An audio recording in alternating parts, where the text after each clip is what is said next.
Robert Frost was born in California in 1874, but he identified himself with New England because he moved there when he was 11 and stayed there for the majority of his life. He did go to college, but not very often, as he spent most of his time on his farm, where he attempted to live off of the land. That's where he got most of his inspiration from. Even though he did publish a couple of poems, they did not receive as much success as when he moved to England.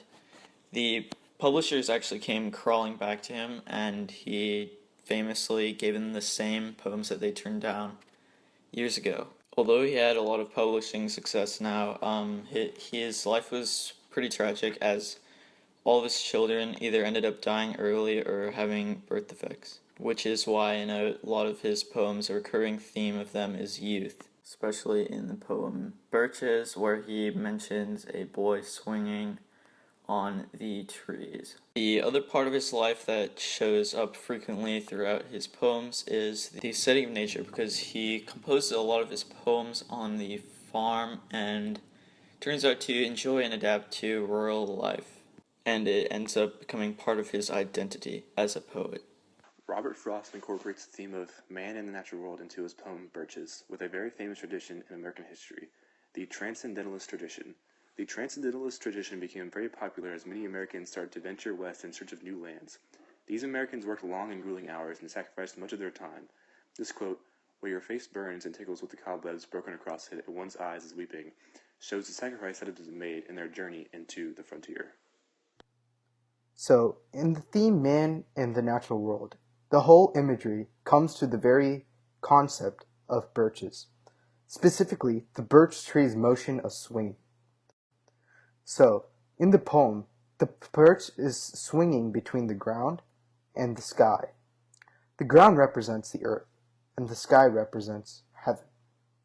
The upward swing is towards this heaven, towards imagination, towards this concept of transcendence. It's away from the actual truth, whereas the downward pull is back towards the earth, towards truth.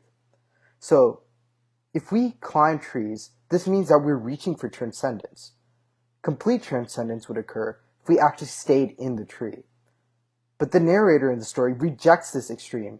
He reinforces his ties with the earth when he says that earth is the right place for love. So the whole poem is a story of balance. Every high needs its low. And that's why the tree is a perfect vehicle, because it's rooted in the ground. When you climb a tree, it doesn't completely sever ties with the earth because of its roots. Also, the leap down from the tree takes a lot of skill, it takes courage, it takes experience. And it's also a new trajectory every time you jump off. No two leaps are the same. So, and also, in the end, the moral of the poem is that the path up the tree and down the tree is good going up and going back. The motion of swinging is one of the underlying themes in Birches. The force behind swinging comes from the contrary poles, reality and imagination, earth and heaven. There is this motion between these two distinct poles. This motion of swinging is shown in this quote from the poem. "That would be good, both going and coming back. One could do worse than being a swinger of birches." The swinging and climbing of the trees reflects the speaker's desire to get away from earth and to get to heaven, the sky. Again, the speaker's imagination reflects the desire to get away from. In the second section of Birches, Frost becomes more focused on spirituality through imagery. He shows this through his need to explore the unknown, escape reality, and by swinging between reality and imagination. Frost shows his need to explore by saying, "I'd like to go by climbing a birch tree, toward heaven till the tree could bear no more, where your face bursts and tickles with cobwebs."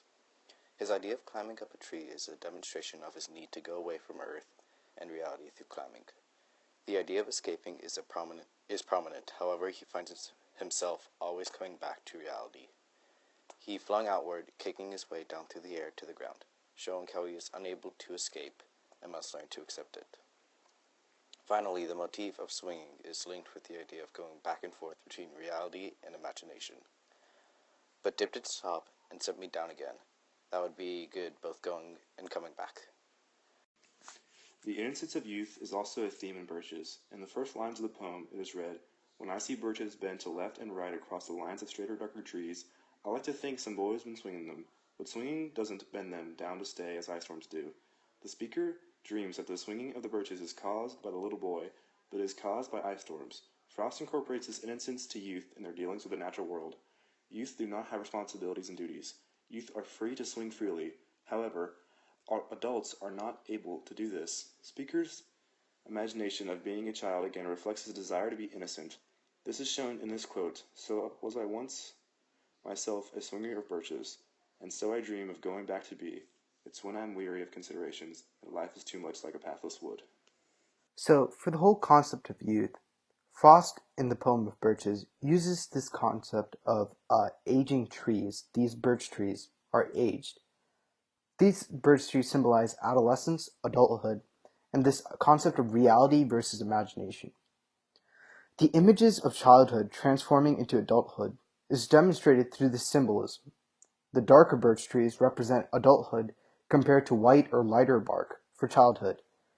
He explains that swinging on them, which you do while you're a child, doesn't bend them. Situations as you grow up do, such as the ice storm, which is what actually bends the tree.